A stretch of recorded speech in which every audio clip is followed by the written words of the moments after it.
Homestead people. This is the day to teach people how to make beeswax.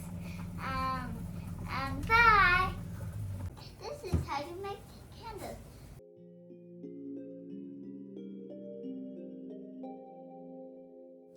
Hey you guys, welcome to the Simply Soul Homestead. Today I'm going to teach you how to make candles out of beeswax and tallow straight from your kitchen so that you can have them just in time for winter. So join me for this Homestead How-To.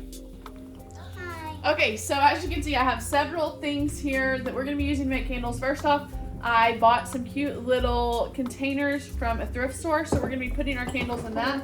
Ezekiel bought this little guy. So we're going to be making candles into these.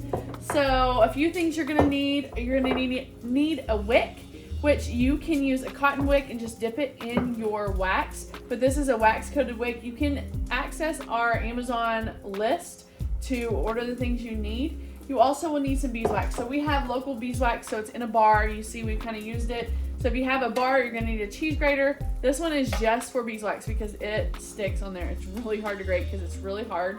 But you can also, if you order it online, it may come in pellets or little bars, and so that works as well, and then you won't need the cheese grater. You're going to need a hot glue gun or something to stick your wax to the bottom of your containers, and then you'll need some tallow. So this is beef tallow that I rendered myself, and we're going to be using this today. It's been in the fridge. I purified it the other day, and it is white and beautiful. And we're going to be making candles out of our tallow and beeswax today. So these are the things you need. So go ahead and gather what you need, and we will get started. I'm going to be showing you two ways to make candles today. The first way I'm going to show you is how to do it with recycled wax from old candles. Okay, so something I'm doing here at the stove is I'm melting down old candles where the wax is still at the bottom. So I've taken old candles like this, I saved them, and then I put a little mason jar ring on the bottom, put them in a pot, let the water come to a boil, and it will melt the wax, and I can pour it into my melting pot to add it back in so that we can continue to use all the good wax. Another thing I do is on my tapered candles, my tall ones, when they leak wax down, I will put the wax in a little cup and save it until I'm ready to make more candles.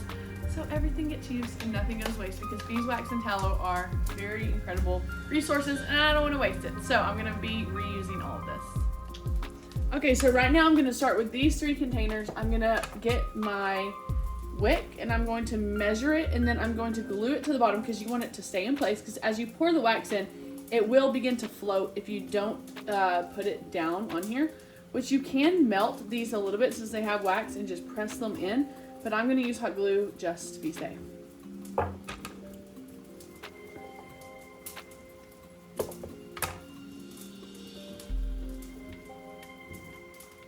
going to tie a little knot in the bottom just to give it something to press into. Press it into there. I'm going to use my scissors to really press it in. Now some wicks that you buy, if you buy them pre-made, they'll have the little metal piece on the bottom, and that's great too. But since this one's a rope, it does not have that.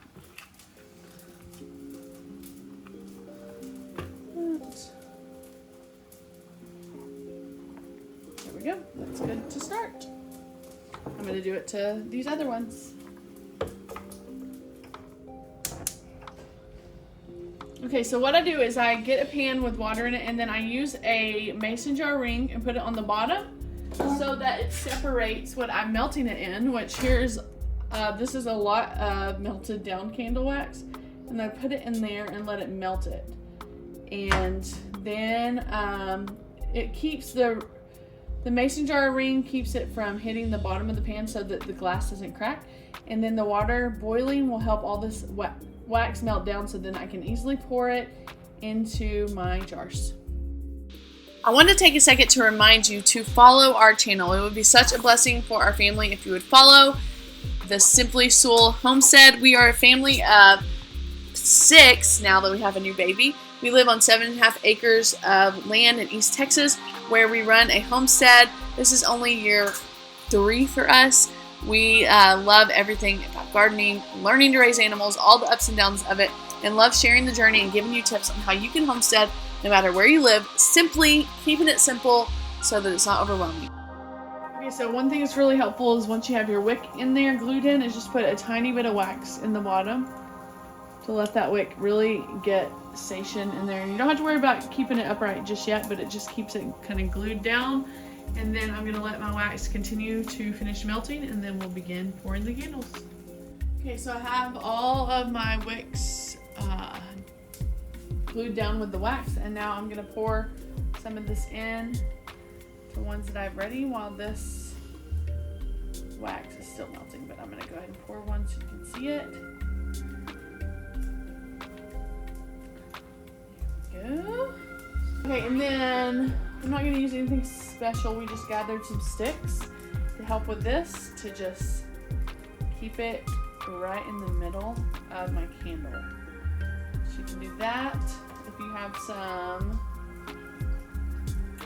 clothespins, these are ones I just save because they are all waxed up from different things. But that one is just gonna stay there, so I don't really need one. But this one that we have already poured for my son, we used a clothespin to keep it in place. And then you just want to put it in a safe place so that it can fully cool. You can already see right here that this one is already cooling on the edge. So now that I've done the melting down candles, now I'm going to do my beeswax and tallow candles. So I've already pre-measured the beeswax, but if you're using a block of beeswax like what I use, you're gonna want to grate it down. It will take way less time for it to melt. If you have a big chunk, it's just gonna take a lot longer to melt. And like I showed you before, I'm using the double broiler method. So I've already grated and measured out 2 ounces of beeswax. And now we're gonna measure out 1 pound of the tallow. So if you want to grab a scale, you're gonna get, I'm just gonna put it straight into the thing that I'm melting in. So here, I'm gonna zero this out. And then I'm gonna get my tallow and measure out 1 pound of beef tallow. So this is tallow that I previously rendered using a crock pot. And now we're gonna use it to make some beautiful candles. Ooh, on the dot, 1 pound of beef tallow, and I'm gonna melt it all in here together.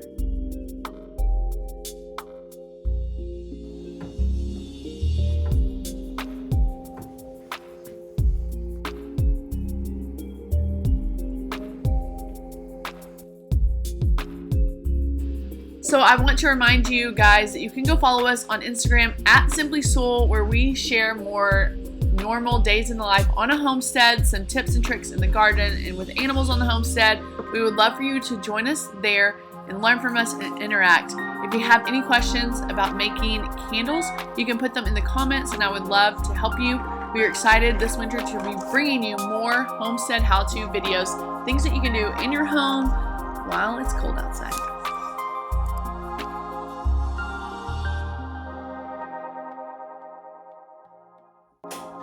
Okay, so I've taken the wax off the burner. It is all melted through, as you can see here. Just gonna stir it a tiny bit, and I'm just gonna let it cool just a little bit in this before I pour it into the jars for the candles. But you definitely wanna make sure you have an oven mitt, because that is gonna be hot. Just for fun with my son who was home, we went out and gathered some acorns for an oak tree, and we put little wicks in them and we made little candles. I'm gonna admit it was hard to pour the wax in there. We had to set it up on some paper towels, but it was cute to have it at dinner as little floating candles. It brought lots of joy for the kids, and just a cute thing we found on Instagram and decided to try it. So if you want to try that with your kids, it's a fun little addition to candle making, especially with kids. Okay, so I've let my wax cool. I'm gonna grab my wax with the oven mitt and take it over to go pour some candles. And by cool, I mean I just let it sit for a few minutes so that it's not overly hot. Let's see. I want to do this one first.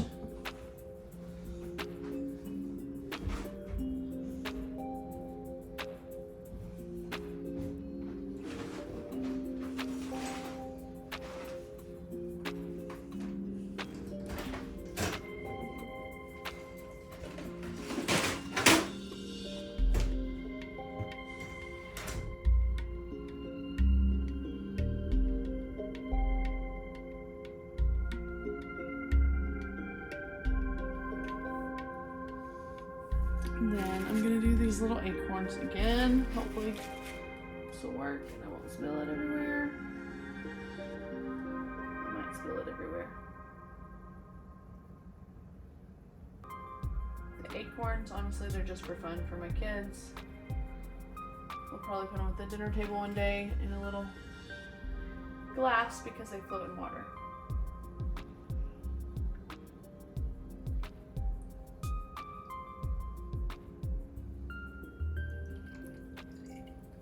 And one suggestion I have for you, and especially if your jar is not made for, like you're not going to keep just only using it for wax, if you cook with it like I do, is go ahead while it's really hot and get a paper towel and wipe it all out. And the wax will come out a lot easier of that. Okay, so now I'm going to set my wicks up so that they will cool in the right place. And again, like I told y'all, I'm just using sticks because it's simple and it works. And a little bit of some clothespins as well. Yeah, for this, I'm definitely going to need clothespins. Just depends. You kind of just have to fill it out and see what you need for each candle. It will be different for each one. Ooh. There we go. One is where I want it.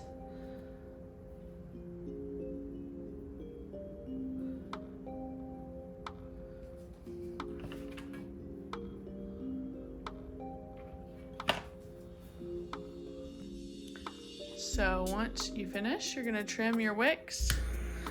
And you have beautiful candles that you can light and enjoy all winter long.